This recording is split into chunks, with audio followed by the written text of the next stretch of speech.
এতিয়া মই আপোনালোকক আৰু এটা কথা কলে আপোনালোকে মোক বেয়া নাপাব ইমান দিন আমি কি কৈ আছিলো যে USDM ৰ মালিক শিক্ষাবিদ হয় now a report has come from DC Karimganj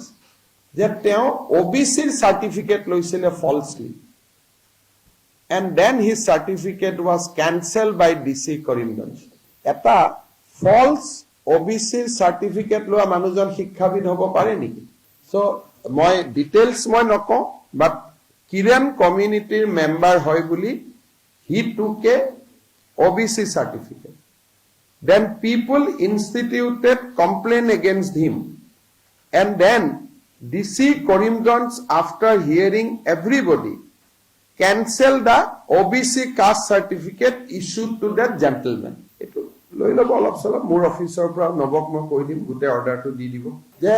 এজন জি মানুহে নিয়মতে OBC জালি সাৰ্টিফিকেট লোৱাৰ পিছত নেক্সট লাইনটো হ'ব লাগিছিল ক্ৰিমিনেল কেছ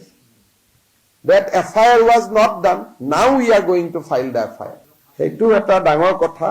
হেতু মেঘালয়ৰ পৰা মোক বহুত মানুহে কৈ আছে কিন্তু মেঘালয় চৰকাৰৰ কথাত মই সোমাব খোজা নাই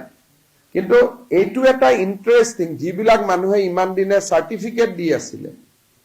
যে ইমান ডাঙৰ শিক্ষাবিদ এডুকেশনালিষ্ট এতিয়া উলাইছে যে OBC ৰ ফলছ সাৰ্টিফিকেট লৈছিল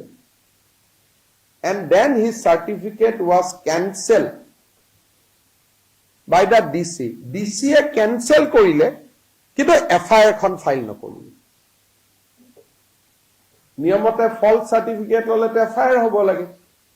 এতিয়া মই DC কৈছো যে ফাইল এন FIR